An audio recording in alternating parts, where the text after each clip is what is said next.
What is up, y'all? Sparty here. What the hell? You know what's weird on this phone? That in 4K 60, this is the 12 Pro, by the way. But when you go to the wide angle and do 4K 60, you can switch back to the main camera. But when I do record in the main lens, I can't go back. I can't go to the wide angle lens. It's very weird, right? But I can zoom in like that, and it does work very well. It works very fast, so that's cool.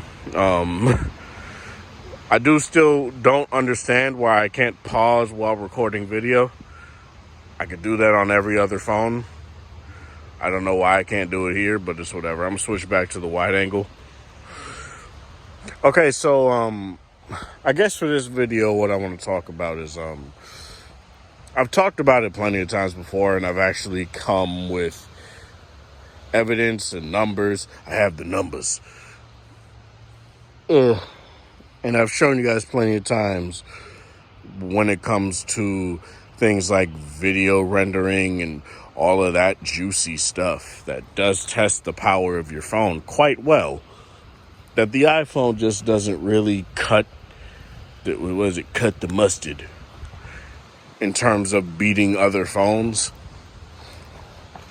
Like, it takes me to go to like an LG G7 or a OnePlus 6T, Snapdragon 845 phones for this phone to even like beat it, to beat it. Whereas, say I go back to the LG G8, it's fine. The G8 the G8 spanks it. S21 Ultra definitely spanks it. Even the iPad Pro spanks it. 2020 iPad Pro.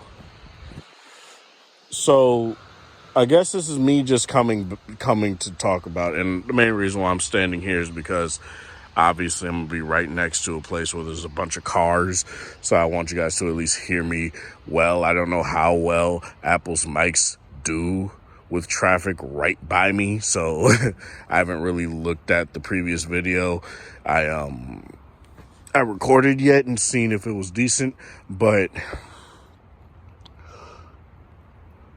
I think the main things that make me question a lot of tech reviewers today, and why I don't watch the vast majority of them today, is that they basically tell you the same crap, right? They tell you what Apple tells you. They tell you what Samsung tells you, and that's all they do.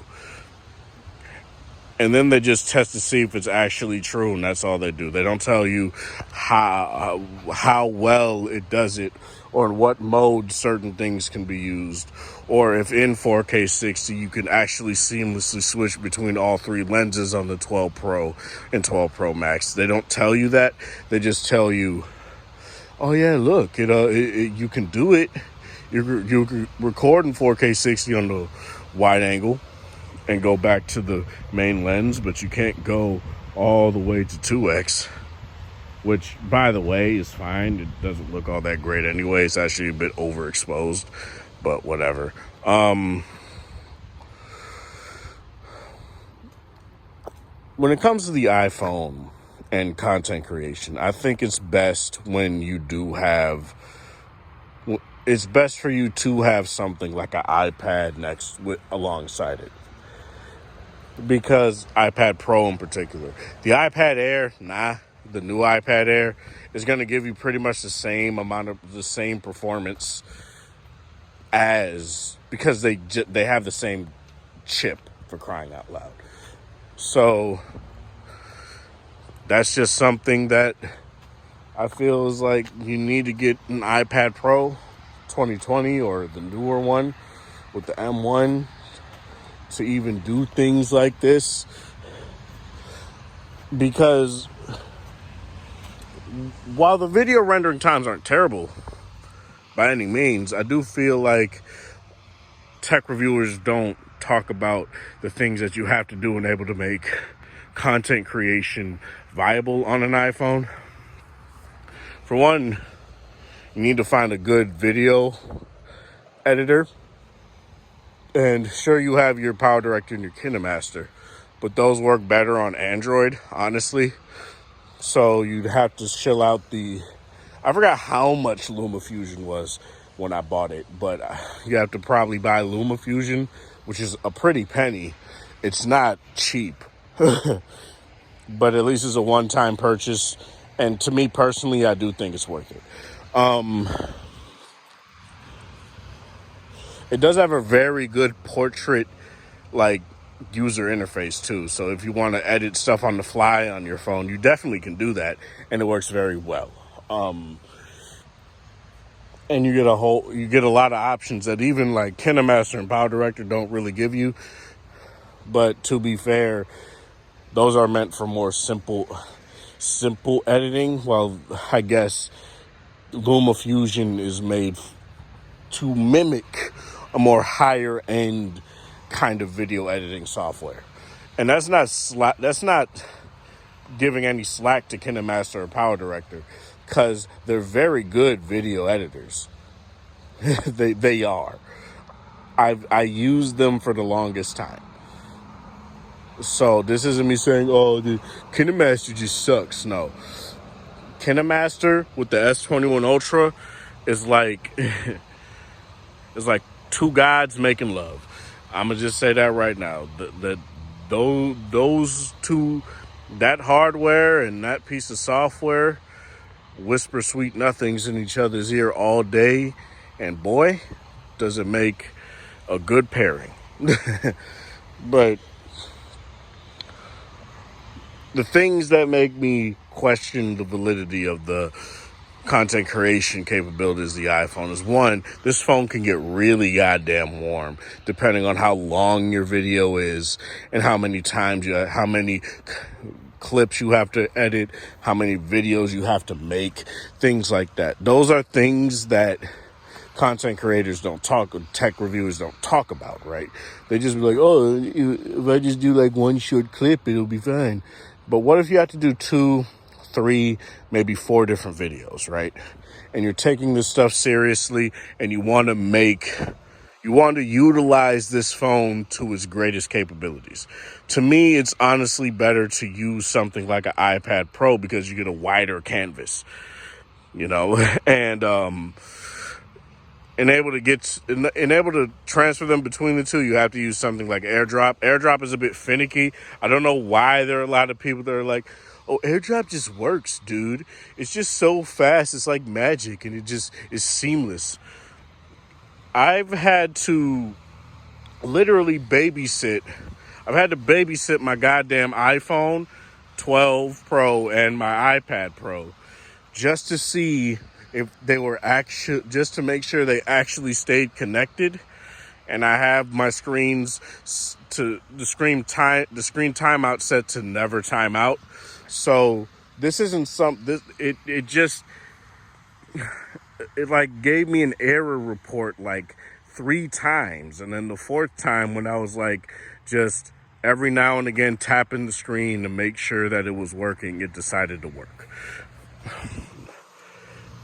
The whole "it just works" mentality for Apple products and how people just suck that up, it's not really, there's some criticisms to hold for that. Like I said, recording video is seamless. It's nice. It does a very good job at doing that. The phone will indeed get warm. Keep that in mind. I'm in a cooler area right now, so the phone is not really getting all that warm, which is nice. And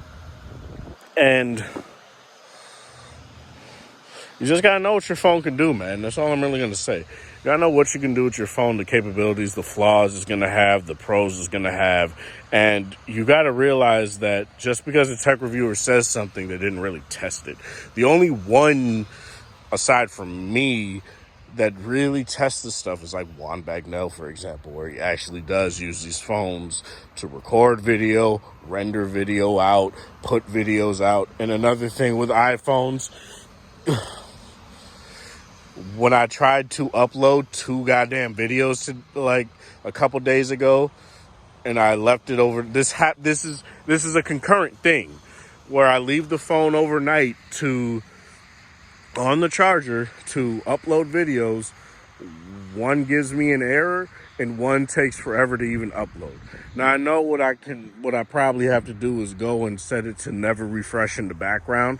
I probably need to do that. YouTube, but it's just something that is, it just works on Android, whereas on iOS it's more finicky, But that's all I really want to say for this. Not saying that iOS and the iPhone are bad platforms for video creation and content creation, but you got to know the quirks. You really do. And you got to know how to work around those quirks. A lot of people use iPhones to do this.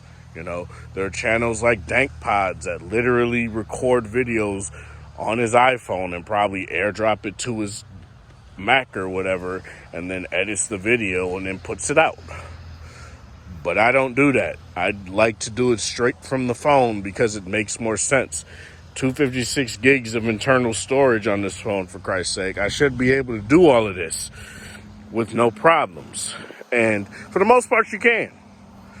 But if it's the only phone you have, that's going to be a little bit more flaky. But yeah, let me know in the comment section below what you guys feel. This is part of the thing, guys. Watching next sport. Hope you guys have a wonderful Tuesday, or whatever time or day it is in your area. Have a good one.